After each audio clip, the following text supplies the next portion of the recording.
Tyreek Hill. That was one game. But then in the AFC Championship game, two massive plays that he made. One of them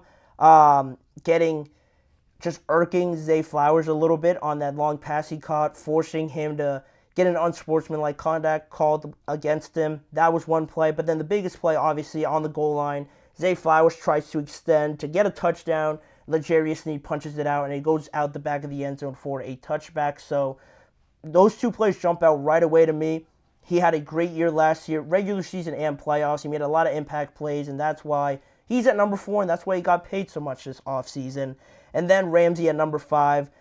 I compare him to Devontae Adams a lot, just in terms of the rankings, because they've been so good for so long that now that they're getting a little bit older, I think moving down the list is just the natural thing to happen. Still, a top 5 corner isn't bad, but I think that's just the natural occurrence of these things when you have so many young players just making names for themselves, mostly currently in the NFL.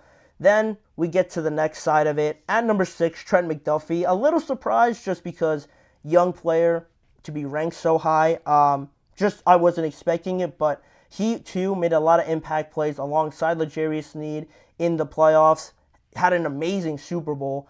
It would have been a long shot, but you could have thrown his name in there for Super Bowl MVP. Just the way he covered Debo, took almost Brandon Ayuk out of the game. He had hardly any looks thrown his way by Brock Purdy. And the one that jumps at me right away also was that pass breakup he had in the end zone on a deep pass from Brock Purdy, where it was still 0-0 and the defenses were just showing out. He was a major contributor to that, and that's why he's at number 6. Then at number 7, Jair Alexander had an up and down year, but one NFL executive in the NFC said that he believed that Jair had an up and down year, but that he always plays good against Justin Jefferson. So in his mind, if you always play well against these top wide receivers, you deserve to be on the list, which I thought it was a perspective that I've just never heard, really. But it makes sense, I guess, if you always just, play up to the competition, especially against who many believe is the best receiver in the NFL in your division. You have all the eyeballs on you, and if you perform well, that is something to stand on. But I don't know. I feel like there should be more than just that, but it is a good point at the end of the day, so I can kind of see it. But number 7 isn't too bad for Jair. Then Jalen Johnson at number 8 had a solid year towards the end of last year in the regular season. He got a massive extension as well, and he really made a name for himself this year. Then at number 9 is my biggest gripe, Devin Witherspoon. He had a great year. I didn't watch too much of the Seahawks, so maybe my opinion is skewed a little bit, but he's a young player too, who I'm sure made a big impact for the Seahawks. I know that he was one of their shining players, one of the shining spots on their defense, but trying to put my biases aside as a Steelers fan, for Joey Porter Jr. to not get any honorable mention votes, or really, I could have arguably put him in the top 10, bias, trying to put it aside. I just feel like Devin at number 9, comparing him to Joey Porter Jr., I think those stats and the tape would have shown a lot closer comparison than a lot of people really try to acknowledge. But, Devin, I can't really knock him. He had a good year last year, one of the rising players for the Seahawks. But, again, I got to try and support Joey Porter Jr. here. Had a great year last year and was, again, also similar to Devin Witherspoon, made a big name for himself in a division where you have a lot of great wide receivers, and he held his own in a lot of competitions against those number 1 guys. So, unfortunate to see that, but I'm just going to have to accept it. Then at number 10, Derek Stingley, one of the more underrated guys, not talked about as much, really, on that Houston defense. It's usually last year Jonathan Grenard. Christian Harris had a good breakout year, but Derek Stingley was right there. 5 interceptions, 13 pass breakups, and 31% ball hawking rate, which was first in the NFL. He is slowly, I think, making strides to be one of the best corners probably in the AFC. He is still pretty young, but if this Texans team and really their defense stands up to a lot of great offenses that they're going to face in 2024, I think he could, again, probably climb this list and go all the way up to maybe number 7 or number 6, just based on how he performs, because last year you saw some glimpses there, but I think the more reps he gets against some of these tougher teams, the better he's going to show out. And this Texans team just overall got a lot better, and I think that'll help him out a lot. But that is the list. Those are my thoughts on it. Witherspoon, Joey Porter Jr., I would have had my guy in there, but that's really my only gripe. Again, it's hard to nitpick on who the best corner is because some say Sauce Gardner's the most overrated player in the NFL, and some love him at number 3, number 1, or number 2, but to each his own. But overall, pretty solid list. Let me know what you guys think about it in the live chat box or in the comment section after this video. But that'll wrap it up for that segment. We're going to move on to another break, and when we return, we're going to talk about the developments on the contract negotiations with Jordan Love and the Packers. Over the weekend, ESPN's Jeremy Fowler had a report to talk about where the negotiations are at that point over the weekend and how that could translate now into training camp starting to ramp up a little bit more. More on that topic when we return. We'll be right back after this break. Looking for your daily fix of sports talk without having to pay for it? GSMC Sports Network is available on YouTube. Just search GSMC Sports Network. Get your fix of daily sports talk shows on YouTube, absolutely free. NFL, college football, NBA, MLB, MMA, UFC, fantasy football, and so much more. GSMC Sports Network has shows running all day long, with new sports shows starting every 2 hours. Just like on your favorite cable sports channel, except GSMC Sports Network is absolutely free. Just search GSMC Sports Network on YouTube to catch one of your new favorite shows, like the GSMC College Football Podcast, Chip Shot Football Podcast, Hoops and Heels Women's Sports Podcast, GSMC Basketball Podcast, and so many more. Check it out for yourself. GSMC Sports Network, now available on YouTube absolutely free. Search GSMC Sports Network on YouTube right now.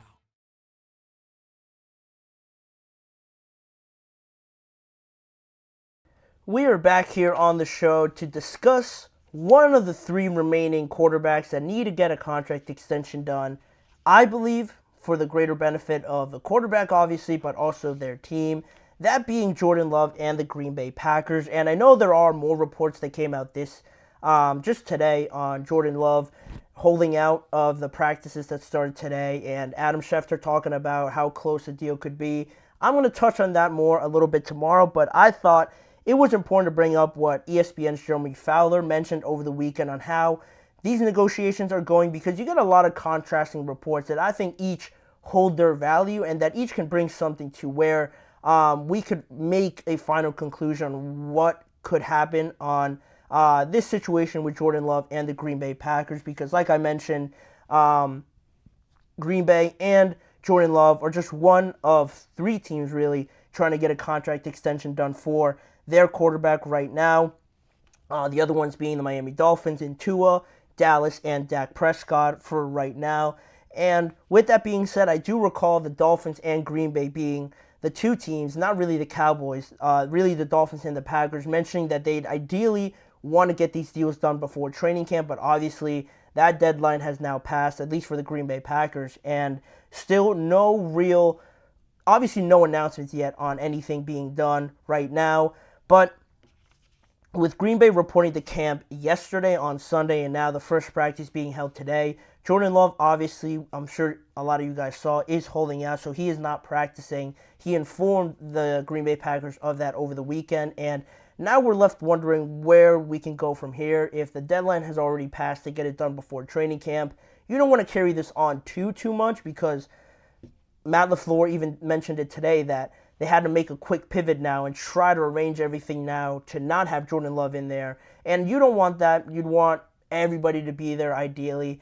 But that's just the nature of it. That's the business side of it. And ESPN's Jeremy Fowler, like I mentioned before, got on the television on the network of ESPN to talk about where he's hearing, what he can provide any update on anything that's going on with Jordan Love and these negotiations. And I thought it was pretty interesting on what he said, because he gave a little bit of positive side of it and also the negative side of it when he said that the vibes right now are positive, but there hasn't been a lot of production as far as getting close to a deal. It's going to take a little time. When camp begins, their negotiators and their officials are all together. They're going to try to get a plan together from that point on, obviously. And then he also added that Green Bay knows it's going to have to be in the $50 million plus range at that, because they pretty much have an agreement without really talking to each other about that. That is probably the floor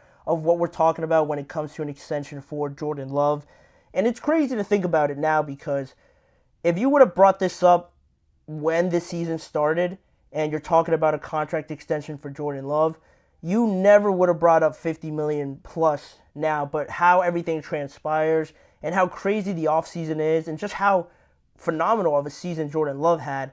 Only 1 year, though, because it is a fact that it is worth bringing up, that now we're talking about Jordan being a $53 million a year type of quarterback, where I believe he's going to be good, but you have to take it all, you have to gather all the facts and just try and be objective about it, because he's had one very good year, similar to Tua, and I think the conversation with both of them is very different. Of course, Tua has the injury problems that are a major concern, but again, it's always 1 year for both of them, and Tua had a phenomenal year when he was healthy. So again, how people talk about Tua in regards to Jordan, where they both had phenomenal years, I think there's a bigger gap there than some, including myself, think is fair, but that's just the nature of the circumstances, the situations that each of these quarterbacks find themselves in. But we are talking about 50 plus million for Jordan Love, so that's obviously a lot of money. But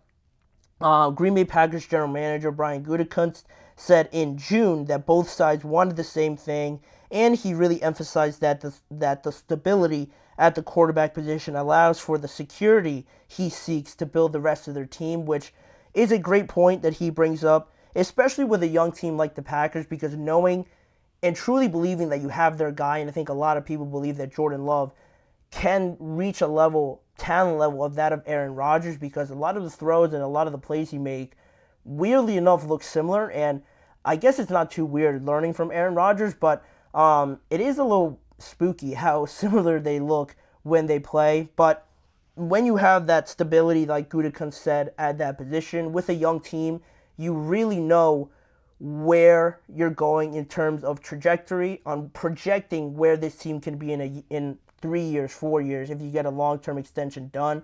With the rest of this young core, you could plan now in the future with them. Who do you want to keep? Who do you want to develop further? And it makes it just a lot easier when you have a quarterback, especially a young one as well, that you know is going to be the face of this franchise for the next 10 years probably. But in regards to what Jeremy Fowler said, they're in a good spot. I think most people believe that side of it, but now you hear some reports of this being close to being done. Some people believe it'll get done this week, and that could very much be the case. But to take it all into consideration, talking about where this fits in, there are some factors that play into it, especially with another guy that got his extension done this offseason, just in the same division, Jared Goff, in the same position, again, in the same division as well.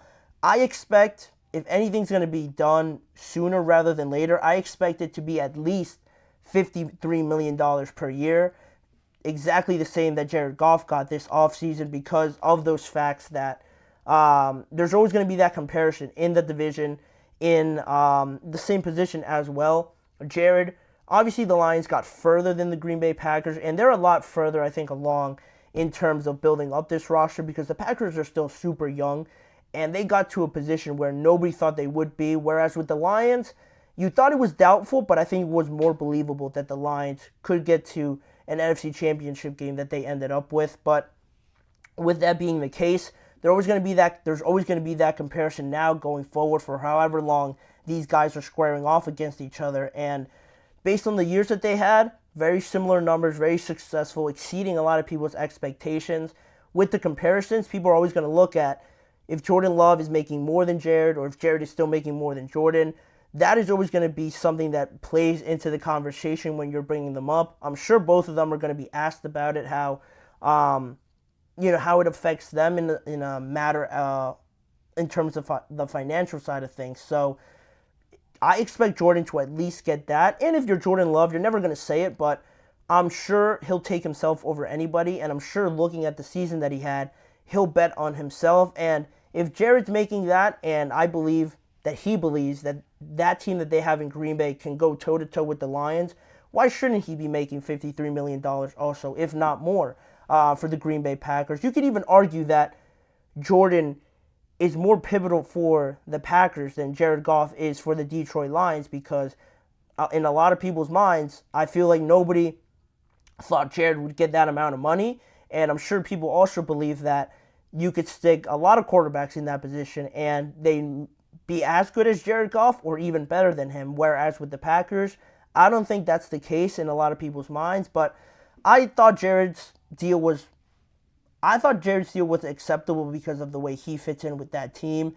The whole situation with him being traded there and how he was almost sent there to die, revive that whole thing, and fitting into the system that they want to run with Ben Johnson. I thought it was an acceptable deal, but you could certainly make that argument that Jordan is more vital to the Packers, a young team, him being the leader now, than Jared is for the Lions. That's an acceptable argument, but that's just one of the factors that plays into it. And Jordan Love really hasn't talked too much about it. He has denied the opportunity to answer any questions about it. The Packers have denied anybody asking Jordan Love any questions about it, being all honest. So right now, it's in a weird spot. I think it does benefit Green Bay right now to get this deal done, potentially before the Dolphins or the Dallas Cowboys. I don't think Dallas will get it done, but of course when I say that a day or two from now, Dak is going to get $60 million or something. But I really do believe Green Bay, in all honesty, will be the team to get it done first, just because we're hearing about it more now. Gutekunst is talking about it. Everybody in the NFL, ESPN is mentioning and projecting where this could get done. I think it benefits them the most to get it done right now because of their situation being the most ideal. They don't have other big contracts to deal with.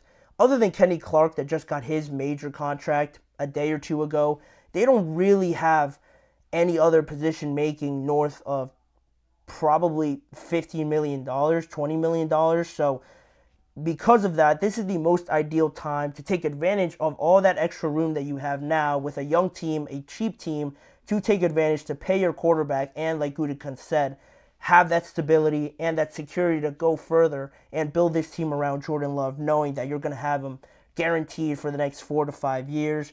And not only that, I failed to mention that Josh Jacobs also just got a major contract, but he's a running back, so he's not really affecting the cap too much compared to a wide receiver or something like that on the offensive side of the ball. And also when you compare him to other quarterbacks, Tua and the injury concerns with him, Dak Prescott and the roster level, there's no real doubts when it comes with Jordan Love on how paying him and how much he can improve that team just going forward. With Dak and the Cowboys, yeah, you can pay Dak, but it doesn't really guarantee you anything that this team is going to be any better than they were over the last decade or so, because they just haven't proven it. So what base or what fact do you have to base that belief off of? And Tua, same thing with the injuries. Yeah, he played good last year, but that is always in the back of your mind, and you don't know if he's going to play 15, 17 games each year. With Jordan, you don't really have too much. He hasn't shown you too many injury concerns, and he's exceeded all expectations. The only thing you could say about him is maybe that maybe slump that he could potentially have now that it's not a surprise of how good they are. But other than that, I think Jordan, the Packers are in a good spot to get this done. But again, if Dak and the Cowboys do get it done before everybody, it would ruin it for everybody, because I think if the Cowboys do pay Dak, they're going to overpay him, reset the market, and then that would stink for the Packers and the Dolphins, because if he gets $57-60 million, everything I believe goes out the window, and now the Packers and the Dolphins have to reevaluate everything, and I'm sure that price is going to go up for all other quarterbacks. So that would be really the worst thing to happen if you're the Packers, which is why they should get this done first. I believe they will get it done first because of all the attention on it, but we shall see how it all plays out. But that's all we have to say for right now on where it stands with Jordan Love and the Packers. We're going to go to another break, and we're going to talk about two new topics that I didn't bring up. Philadelphia's owner, Jeff Lurie, he is showing his support for Nick Sirianni, believing that he could be his next Andy Reid in Philadelphia. High praise for Sirianni. And also how the Minnesota Vikings envision Sam Darnold's journey going with them. Sort of like a Geno Smith type of revival there in Minnesota on what they expect, hopefully with Sam Darnold in 2024. I'll explain more on both of those topics when we return after this break.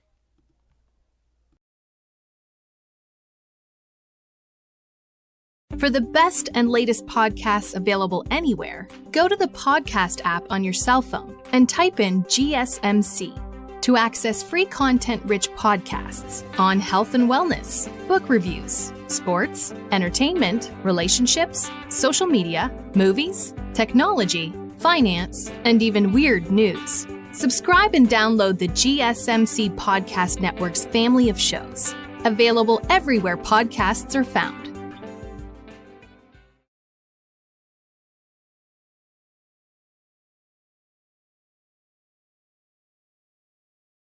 We are shifting our focus now over to some new topics on today's show.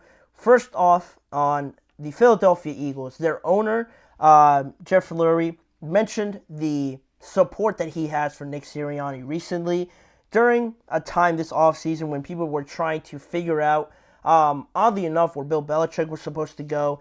There were reported suggestions that Philadelphia was very interested at some point this offseason and maybe exploring the idea of having Bill Belichick come in and be their head coach at some point in this season. It was understandable from one standpoint where Nick Sirianni and the Eagles, not just all on him, but this year, the way that they ended was far from the expectations for such a talented roster. And there was a few people that I'm sure, much like the report suggested, were, kind of opening up to the idea of Bill Belichick joining, but that never flourished into anything. And Nick Sirianni is going to be the coach going forward, but the security of his job is something that will be into question, by me included as well. I brought it up on this show, but this year is going to be a big year for him, and according to the Philadelphia Inquirer, owner Jeff Lurie still has confidence in Nick Sirianni that he believes he can be the real deal with the skills to become an all-time great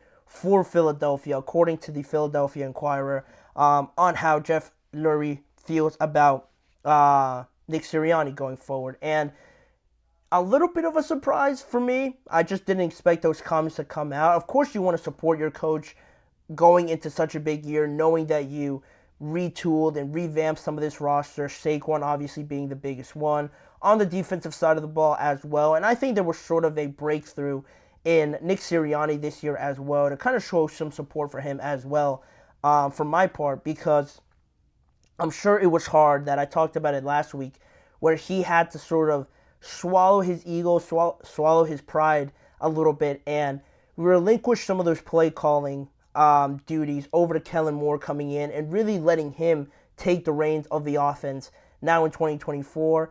It takes a bigger person to do that, honestly. I think a lot of coaches, like you see, maybe with Sean Payton, I think that's been the narrative around him a lot, that a lot of these coaches will die with their beliefs, with their system. They're not going to hear anything from anybody on trying to relinquish their duties or relinquish any sort of play calling responsibilities to anybody else. But Nick Sirianni going above and just, not being too self-centered about it, he relinquished that and sort of taking a CEO type of role this year as a head coach and really letting Kellen Moore operate the offense, which I think will be beneficial for the Eagles. They need something fresh coming in after last year where the offense didn't look that smooth and that efficient, especially in the red zone. So I can support that. But the confidence that Jeff Lurie was showing in Nick Sirianni, I really wasn't expecting too much, because not only did he mention he sees him as an all-time great, but Marcus Hayes of the Philadelphia Inquirer wrote more on this topic and more on what Jeff Lurie said about Nick Sirianni. He said, according to Marcus Hayes, that Lurie still envisions Sirianni as his next Andy Reid, in his words, citing a former Eagles executive on how he views Nick Sirianni going forward. And also, Lurie even sees many of the same traits in Sirianni. He believes that Sirianni is a football nerd, a maniacal teacher, and a passionate leader with the capacity to become an excellent administrator, a skill that took Reid more than a decade to master. That is according to Marcus Hayes on what Jeff Lurie says and believes about Nick Sirianni.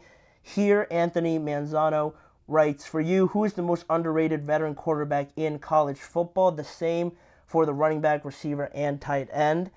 I am not too knowledgeable of college right now. The most underrated veteran quarterback, I'm trying to think right off the top of my head. Anthony Manzano writes, honestly, he's very awkward when he does his interviews talking about Nick Sirianni. Yeah, I do agree with that. Just on college football, I'm not too well versed in that range. I'd have to look into it a little bit more just because I haven't touched on it in a while. But yeah, I do agree he's pretty awkward when he does his interviews talking about Nick Sirianni. So from that standpoint, I can sort of understand where he's coming from, but I think he went a little bit beyond, and that could play into that awkwardness you mentioned there. Talking about Andy Reid and thinking that he could have something there similar to Andy Reid is something, I can't really buy. I'm trying to reach to kind of see where he's coming from, but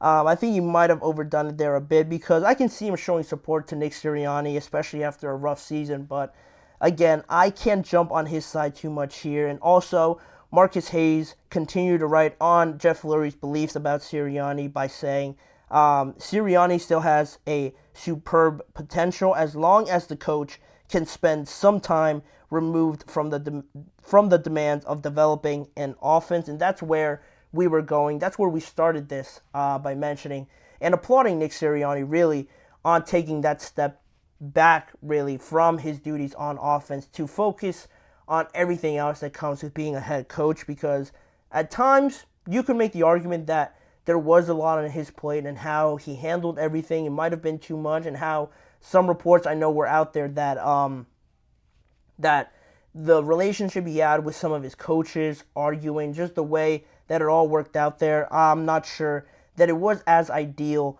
really that you'd want on a championship level team, because all those things matter. The off the field interactions and how it all is run seriously matter, and how you make the differences between a championship team and a team that evidently just crashes out of the playoffs in the first round. But that's exactly what he's done. Kellen Moore now comes in as a new offensive coordinator with the experience, I think, most of all, to come in. He's had success with the Cowboys. He's had somewhat of success with the Los Angeles Chargers. I don't think you can be too worried about any concerns really with him coming in and Nick Sirianni sort of taking a step back.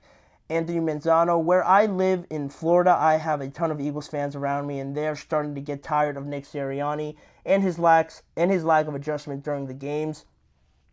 It's funny enough that I also have an Eagles fan that I am buddies with, and we don't really go too much into it, but I think a lot of times when it is brought up, Eagles fans and people close that follow the team can acknowledge the fact that there is something missing there with Sirianni. I don't think you can put him too much in the conversation with some of the greats. To compare him to Andy Reid, I think right now is a bit of a stretch, but even like a Sean McVay, Andy Reid, John Harbaugh, Mike Tomlin even, I think it's hard to compare him to those guys because off the field and how they run things, it's different to Nick Sirianni and how ideally you'd want to do that, and the lack of adjustments as well, I think, just comes with him maybe having too much to do, and just ideally, that is something they went over this offseason and how it would probably be best if he took a step back. But it seems like Jeff Lurie likes the confidence. He is very confident in Nick Sirianni right now, and favoring him over someone like Bill Belichick was, I think, the right decision at the end of the day, going back to those reports that link Bill Belichick with this team, because to just not dump it all on, not just to dump it all on Nick Sirianni. He has been successful in his time with the Eagles. He has a 34-17 record, the highest win percentage in team history at 66%. But he has made the playoffs each year he has been the head coach and has reached the Super Bowl in his second season. He has helped develop Hurts for the most part, really, since they both came in at the same time. So he has brought in some good, but again, there are certainly some security questions with his job going forward, because you can make the argument, and I'm sure a lot of people do, when it comes to Sirianni and his lack of adjustments or anything like that, that he has a talented roster, and I think many people would think that a lot of coaches could be successful with A.J. Brown, Devontae, Dallas Goedert, Jalen Hurts, now Saquon, DeAndre Swift last year, and that offensive line that they had. That is something that, one, Sirianni can't control, having a great team, but I think it does hold a little bit of merit when you have a team like that, because it is really hard to have or be bad with a team like that, especially in the NFC East. But Anthony writes, I see a lot more Kyle Shanahan in terms of success in playoffs. Yeah, both of them, similar situations, have a great team around them. They get there, but sometimes they just do fall short. And I don't think that the way Bill Belichick coaches fits the mentality of the Eagles fan base. Yes and no. I think it is cutthroat, and I think Bill Belichick is a little cutthroat to go with along with those fans. But yes, in terms of the fact that I think Eagles fans now, with the roster that they have, want to see more of a modern offense, and I just don't think Bill Belichick is too versed in that area, where I think he's going to bring more of an old school mentality, more so on being strict to his system. Like I mentioned before with a guy like Sean Payton, all these old school coaches, I believe that they're married to their traditional systems, and I agree with you that Bill Belichick might not fit that way in terms of having an offense that Eagles fans can sort of accept. But overall, the way Jeff Lurie talks about Nick Sirianni and the confidence that he has in him, I think will be a major determinant on this year and how it all plays out, because it all depends on the results. Quite honestly, no one will really care about how Sirianni coaches or anything like that if this team wins. And because obviously they didn't have a great year, all those conversations and all the criticism was a lot louder. So this confidence could pay off, and he could look like a genius if they go out and win the Super Bowl this year, and they have a great chance of doing so.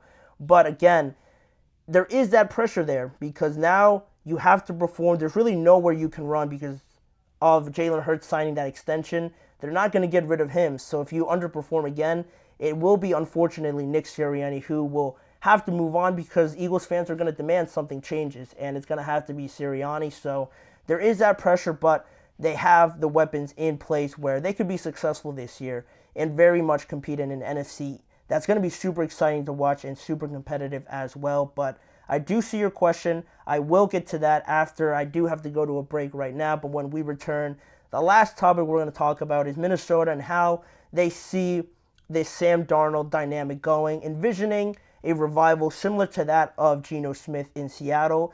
Is that selling themselves short, or is that the right way of going about things? I'll answer that question when we return after this short break.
Thank you for joining me here on the last segment of the show. Before I get into the last topic, Anthony, in your honest opinion, you really think how Howie Roseman is going to give Belichick full power of the roster like he wants? I don't think so. That's sort of why he, meaning the Eagles, kind of strayed away from Bill Belichick, and how it just wasn't really going to work. And also, I believe that Bill is sort of not outdated, but just the fact that I feel like he would bring an old school way of playing. I don't think it suits the Eagles at this moment, and also, and I think also he hasn't made adjustments season to season when defenses adjust to him. That's also where that, idea of him taking a step back sort of comes from. Yeah, they've acknowledged the fact that that is the case, and maybe it is time for a new voice to come in Kellen Moore. And I like the decision. Again, it probably took a lot for them to admit that and get Sirianni to take that step back, but I think ultimately it will prove to be the right decision because I think Kellen Moore is good as a coordinator, and he didn't get a good rep as a coordinator for the Chargers, but that's just the Chargers in that situation. They weren't really going anywhere, but now in the Eagles, it's going to be hard to mess that up. So that's where I stand on those questions, on those topics. But right now, talking about the Minnesota Vikings and their plan for Sam Darnold, because Minnesota will have their veterans report to camp tomorrow on July 23rd, and rookies were already there since yesterday, I believe. So right now, the biggest conversation is around the quarterback position, and the plan right now, it appears that it has been all along to have Sam Darnold as the starter right now, and having the patience really with J.J. McCarthy going forward, not throwing him into anything, and throwing unnecessary pressure on him where they could have Sam Darnold be that bridge guy, obviously, right now. And again, ESPN's Jeremy Fowler explained over the weekend that Minnesota views this experience ideally with Sam Darnold going in a way that it did with Geno Smith there in Seattle. And I actually have the quote. I'll bring it up for you guys on what Jeremy Fowler was meaning to and what he was reporting on with Sam Darnold. He said, "They believe there's untapped potential here. He's never quite had a supporting cast like this.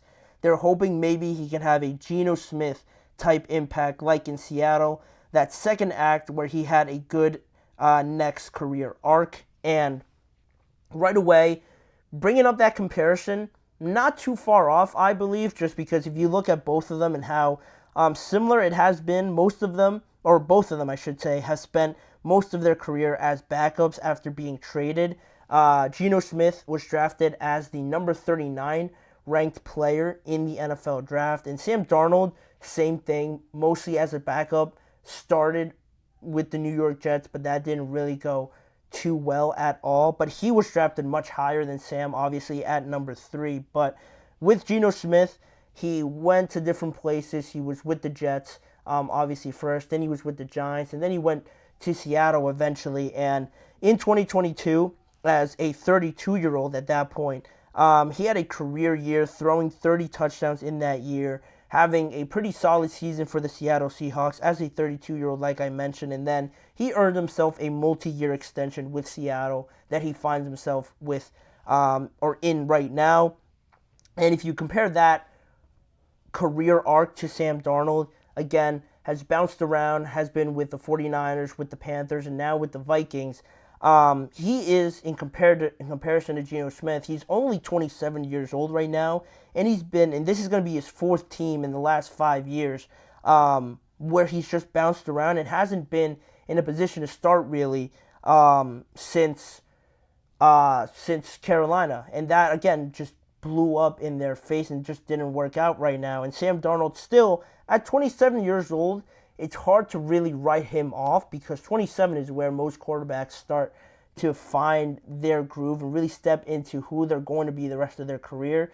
And being on different teams, again, hasn't really helped them to really become comfortable in anything to sort of support Sam Darnold and how this situation could ideally go for the Minnesota Vikings, trying to show that USC talent to be that starter again. Because coming out of USC, a lot of people, I'm sure, rightly had him ranked as one of the top quarterbacks just based on what they saw at USC.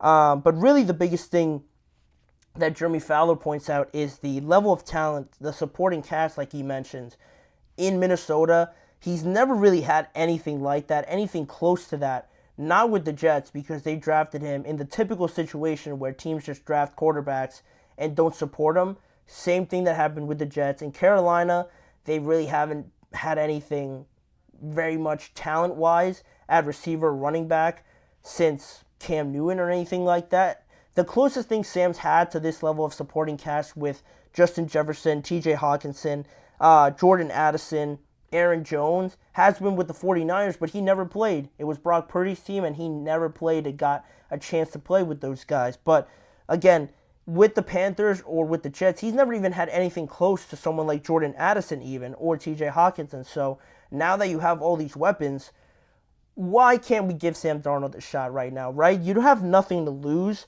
And in terms of this question that popped up when I was writing this segment down, is it selling? Are the Vikings selling themselves short with settling, you could say, for a Geno Smith type of quarterback right now in a position where they have such a talented supporting cast? Do you want a Geno Smith as your quarterback? Should you shoot higher for that now that you have a pretty decent team on offense and defense to go into 2024 with a real shot? What I would say to that question and how I came to my final conclusion on it was I think it's just worth a shot since Sam Darnold showed the talent to, one, be drafted a lot higher than Geno is one thing. But also, again, he's only 27 compared to Geno at 31 and 32 years old. There is a lot more room there, arguably, for Sam to get a little bit better and learn some more in the next year or two, honestly. And then Geno's success happened with a lot less talented offense that the Vikings are working with right now, and that's really the biggest point of all of this, is that Minnesota is so talented, which is why, honestly, I probably would have liked to have seen JJ be more in a even quarterback competition, because I believe if JJ goes out there, based on how highly I rate JJ McCarthy, I don't think it'll be too bad of a show where he's going to go out there and absolutely bomb and look awful. This supporting cast is very good, and I know a lot of it is dependent on the quarterback to get the best out of their supporting cast, obviously, but it's honestly such a good situation like Caleb and the Bears, just to compare it. For JJ to come into a situation like that and that offense with Kevin O'Connell, a lot more creative-minded offense